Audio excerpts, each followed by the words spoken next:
Ukrainians, they're well motivated. Even there are children in schools learning how to tinker with drones now. That's part of the curriculum. Obama, Soros, Brian Lewis, little Joe Lindsley. Joe Lindsley is quickly becoming an American treasure in broadcasting.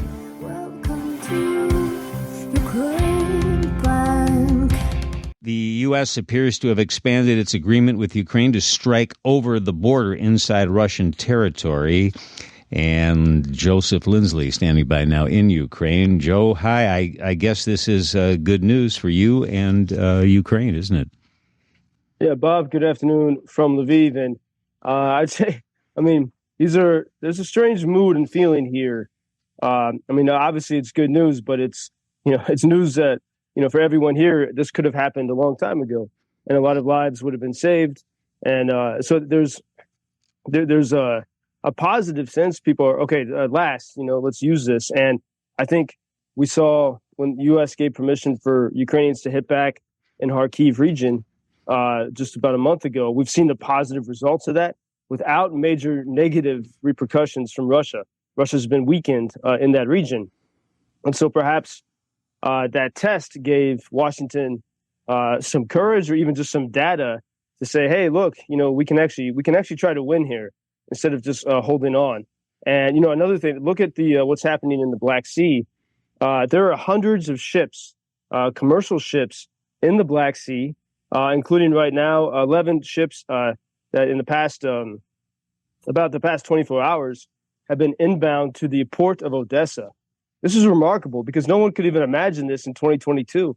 Ukraine had to have that deal brokered by the UN to have a very small safe passage corridor. But now, simply by Ukrainian, the way the Ukrainian military and Ukrainian special sort of intelligence forces have destroyed Russia's navy there, the Black Sea is safe for commerce. That's a huge success.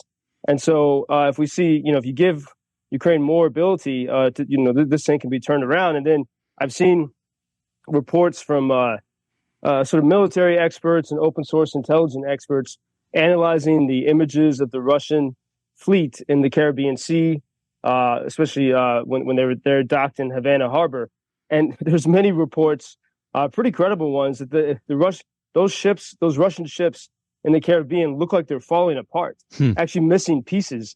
And it's not, I think Russia obviously wants to project a sense of strength. And, as we talked about this week, the meetings with Kim Jong-un in North Korea and that huge spectacle in which Putin was seemingly honored. But, this seems to be the last. Who else, to whom else can Putin turn in this moment? And so we can see this with a lot of positivity. I think it's also obvious that, as Ukraine, every time the Ukraine is in a position of strength, the Russians will try something. They're trying to win, right? So it's not going to be easy. And even we see perhaps evidence of more Russian spy activity, Russian propaganda activity. And then we see what Putin said when he was in Vietnam just the past 24 hours, right after he was in North Korea. He's, going back to his nuclear threats. And he says, if Western weapons hit anything in Russia, maybe that could be a cause for nuclear response. So he feels like he's cornered and needs to respond. And he even threatened South Korea. South Korea so far has not given lethal aid to Ukraine. They've given humanitarian aid and some basic military equipment, but nothing lethal. And he threatened them, even though they've done less than other countries. And he was in the country that is an existential threat to South Korea, and he tries to bully South Korea. And so we're going to see which way South Korea goes, but there are some indications that for the first time, South Korea, as a result of Putin's bullying, is considering sending lethal aid. And so we are in this phase of it's a poker game to see who's gonna project strength and toughness. And meanwhile, while all that happens in the macro level, it's up to everyone here to hold on. Because I see it. I even have people knocking at my door, knocking at the door of our news bunker, asking for help. Wow. Like with heavy, sadness, all different types of problems. Like someone had a woman, her son is a soldier in a hospital and needed to be transferred to another hospital. and there wasn't enough transport available. And so here, like 900 miles away, coming to me, an American here, to get help. And so it's extremely difficult, but there's a lot, there's some good news, it seems, on the horizon. You mentioned the antiquated Russian ships. I was watching a story about Russia's arsenal. It vastly outnumbers Ukraine's, but a lot of it is really old. And then this morning there's a report about what the Ukrainians are doing with their drones. They are changing the navigation equipment, updating the antennas and video feeds to avoid frequencies that Russia is targeting. So it sounds like the Ukrainians are modernizing a lot of their equipment, and even though they don't have as much as the Russians, perhaps it's better. Yeah, I mean, there's such rapid innovation happening here. And, I think anyone that knows anything about tech or innovation, you have to have freedom and motivation to innovate. You can't innovate if you're depressed and you don't see hope for your future. And so Ukrainians, they're well motivated in a way that the Russians have adapted in many ways, and that's made things difficult. But I think the speed here, you see, almost everyone who can, even there are children in schools learning how to tinker with drones now. That's part of the curriculum. And so, once they get to victory, they're going to, this is going to be a hot spot for tech development even more.